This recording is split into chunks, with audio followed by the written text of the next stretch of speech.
Healthy food YouTube चॅनलमध्ये तुमचं स्वागत आहे। आज आपण बनवू भेंडीची भाजी। त्यासाठी भेंडी आपण स्वच्छ धुवून घ्यायची, कपड्याने पुसून घ्यायची आणि भेंडी कापून घ्यायची। काप असे थोडे मोठे मोठेच ठेवायचे भेंडीचे। आपली आता इथे भेंडी कापून झालेली आहे। आता कढईत टाकू तेल। तेल गरम झाले की टाकू जिरं, मोहरी, कांदा, लसूण चांगलं फ्राय करून घेऊ। त्याच्यानंतर टाकू तिखट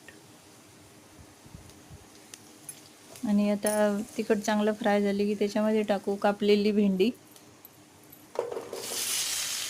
भेंडी पण चांगली फ्राय करून घ्यायची थोडी। थोडं चवीनुसार मीठ टाकू।